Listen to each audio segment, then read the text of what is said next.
Hello students, आज के इस वीडियो में हम देखेंगे क्लास 10th के एनसीईआरटी का एक फिजिक्स का लेसन जिसका नाम है लाइट। तो देखिए, जो बच्चे हमारे क्लास 10th में हैं और फिजिक्स पोर्शन में लाइट यहाँ पे चैप्टर स्टार्ट करने वाले हैं, तो ये हमारा जो फर्स्ट लेसन है एक तरीके से लाइट का रिफ्लेक्शन एंड रिफ्रैक्शन, ये आपके लिए काफ़ी इंपॉर्टेंट है क्योंकि यहाँ से आपका बेस बनेगा जिससे आप चीज़ों को समझेंगे, सीखेंगे और आगे चल के क्लास 12th में इसके अलावा बड़ी क्लासों में आपके हेल्पफुल होगा और आपके काम आएगा। तो ये स्टार्ट करते हैं। सबसे पहले हम ये समझेंगे कि व्हाट इज़ रिफ्लेक्शन। अब ये रिफ्लेक्शन समझने से पहले हम यहाँ पे एक चीज़ समझा देते हैं आपको कि रिफ्लेक्शन का मीनिंग है क्या।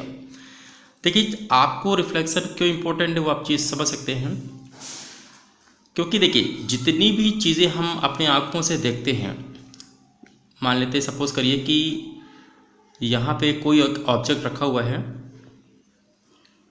ये कोई ऑब्जेक्ट है और यहाँ पे एक पर्सन है जिसकी आई है।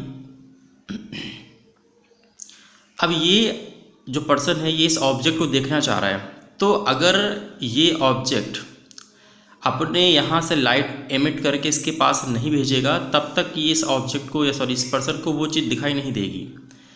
लेकिन अगर ये ऑब्जेक्ट लाइट एमिट करने वाला ही ना हो तो क्या वो चीज़ देख पाएगा? नहीं।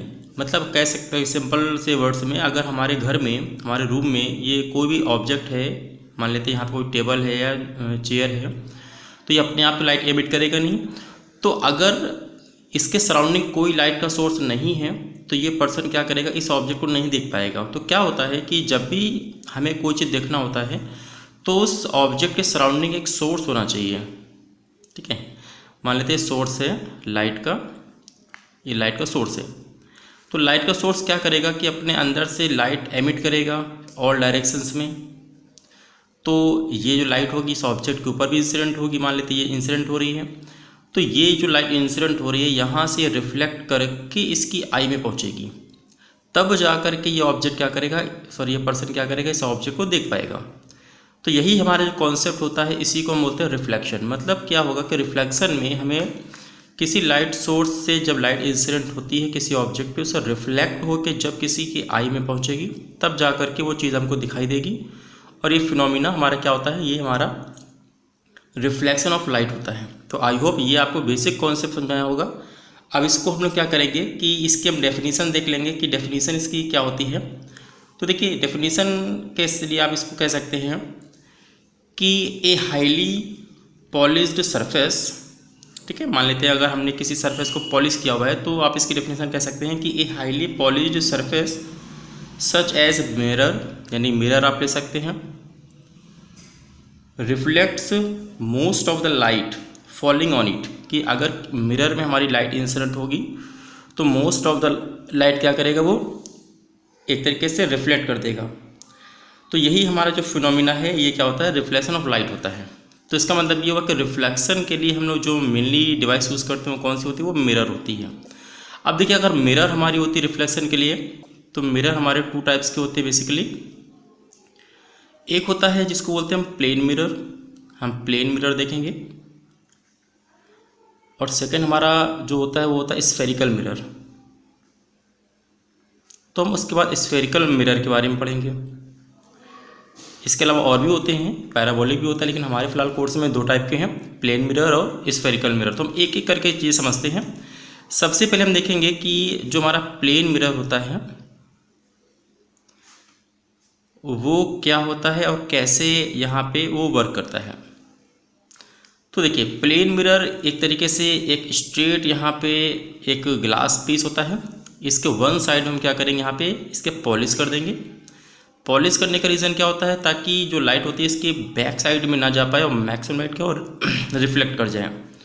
तो ये हमारा एक तरीके से प्लेन मिरर हो गया। अब देखिए, यहाँ पे हम मान के चलते हैं कोई लाइट का सोर्स है, तो ये लाइट का सोर्स किसी भी कलर का हो सकता है, मान लेते हैं वाइट भी हो सकता है, अदर कलर का भी हो सकता है। तो फिलहाल अभी मान लेते हैं कि कोई सिंगल कलर का ये लाइट का सोर्स है। अब ये लाइट यहाँ से एमिट करेगा, तो यहाँ पे चीज़ आप ध्यान देना कि ये जो लाइट का सोर्स होगा ये कोई एक रे तो इमिट करेगा नहीं, ये ऑल डायरेक्शंस में बहुत सी नंबर ऑफ रेज इमिट करेगा। लेकिन हमको फिलहाल एक रे से मतलब है ताकि हम इसका कॉन्सेप्ट सीखें कि रिफ्लेक्शन होता क्या है। तो देखिए यहाँ से मान लेते हैं कोई एक लाइट की बीम है, वो यहाँ पे आ रही है, लाइट स्ट्रेट ट्रेवल करती है, तो मान लेते हैं यहाँ पे लाइट एक तरीके से लाइट बीम आ रही है, और यहाँ पे इसने क्या किया, इस मिरर पे इस पॉइंट पे इसने स्ट्राइक किया। ठीक है, तो आपको ध्यान क्या देना है कि जो भी लाइट बीम आ रही है जिस पॉइंट पे स्ट्राइक करेगी, तो सबसे पहले जो हमारा ये मिरर या प्लेन है कह सकते हैं, इसके परपेंडिकुलर यानी उस पॉइंट के परपेंडिकुलर आपको एक लाइन खींचनी है।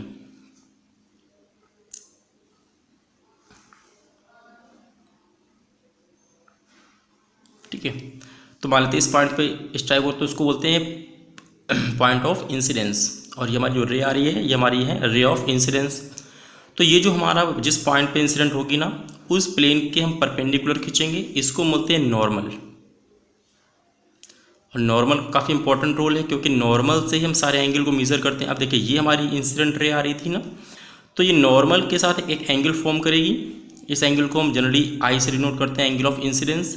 अब क्योंकि आपको मालूम है कि मिरर क्या करेगा, मैक्सिमम लाइट को क्या करेगा, ये रिफ्लेक्ट कर देगा। अब लाइट किस तरफ जाएगी, वापस जाएगी या एक तरीके से वर्टिकल जाएगी, तो ये ध्यान देना है कि जितने एंगल से इसने इंसिडेंट किया है ना, उतने ही एंगल से क्या होगी, ये रिफ्लेक्ट हो जाएगी। ठीक है, तो इसको बोलते हैं रिफ्लेक्टेड रे। और ये भी आप देख रहे हैं नॉर्मल के साथ सेम एंगल बना रही है, क्योंकि उतने एंगल से रिफ्लेक्ट हो रही है, लेकिन इसका हम नाम देते हैं स्मॉल आर। तो ये हमारा जो प्लेन मिरर होता है, इसका बेसिक कॉन्सेप्ट है कि इंसिडेंट रे नॉर्मल के साथ जो एंगल बनाएगी, उसी एंगल से वो क्या होगा, रिफ्लेक्ट हो जाएगी। सो दिस इज, ठीक है, ray of incidence, angle of incidence, angle of reflection और reflected ray, this is normal. तो इस तरीके से ये हमारे प्लेन मिरर का कॉन्सेप्ट है। अब यहाँ पे दो चीज़ आपको ध्यान देनी है। सबसे पहला चीज़ ये है कि प्लेन मिरर से रिफ्लेक्शन के लिए आपके पास दो कंडीशंस होनी चाहिए। फर्स्ट कंडीशन ये है कि कौन कौन सी रे आपने देखी, एक तो इंसिडेंट रे, ठीक है, तो इंसिडेंट रे देखी है। तो यहाँ पे पहला चीज़ ये होगा कि इंसिडेंस एंगल होता है, यानी कि कह सकते हैं यहाँ पे कि एंगल यहाँ ले लेते हैं कि angle of incidence, angle of incidence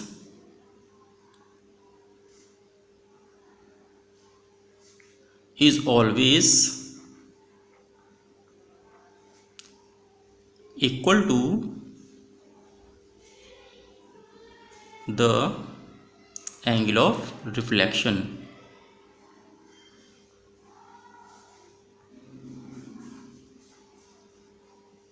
ठीक है, यानी कि एंगल ऑफ इंसिडेंस जो हमारा है वो इक्वल होगा एंगल ऑफ रिफ्लेक्शन की। मीन्स जितना एंगल ऑफ इंसिडेंस ज़्यादा होगा, एंगल ऑफ रिफ्लेक्शन भी ज़्यादा होगा। अगर एंगल ऑफ इंसिडेंस कम है तो रिफ्लेक्शन एंगल भी क्या होगा, कम होगा। तो ये दिस द फर्स्ट कंडीशन। इसके बाद हम देखते हैं सेकंड कंडीशन क्या है, नेसेसरी कंडीशन। आपकी जो थ्री रे हैं, जैसे कि इंसिडेंट रे है आपकी, तो इंसिडेंट रे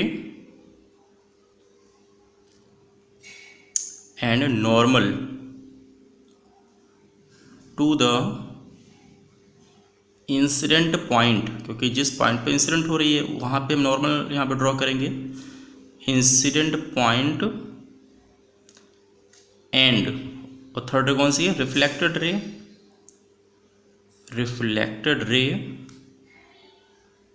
all are in the same plane. ठीक है, यानी कि जो हमारी एंगल ऑफ इंसिडेंस है, इंसिडेंट रे है और नॉर्मल बन रहा है और ये रिफ्लेक्टेड रे, ये तीनों क्या होनी चाहिए, सेम प्लेन में होनी चाहिए। देखिए प्लेन क्या होता है, प्लेन एक तरीके से जो सरफेस एरिया होता है, ठीक है, इसी को प्लेन बोलते हैं। और उसी पॉइंट से ही क्या होनी चाहिए, तीनों की तीनों एक तरीके से ओरिजिनेट होनी चाहिए और एमिट होनी चाहिए। तो ये है हमारा एक तरीके से रिफ्लेक्शन का कॉन्सेप्ट। आई होप ये आपको समझ में आया होगा कि रिफ्लेक्शन क्यों हमारे लिए ज़रूरी है। इसके अलावा हमारे पास जो रिफ्लेक्शन का मेन सोर्स होता है वो क्या होता है, मिरर होता है। मिरर से हमारा रिफ्लेक्शन होता है। दो टाइप के मिरर हमको पढ़ने हैं, प्लेन मिरर और स्फेरिकल मिरर। और हमने सबसे पहले कॉन्सेप्ट सीखा कौन सा, प्लेन मिरर का, कि प्लेन मिरर कैसे रिफ्लेक्शन करता है और इसमें हमारे एंगल ऑफ इंसिडेंस इक्वल होता है एंगल ऑफ रिफ्लेक्शन के।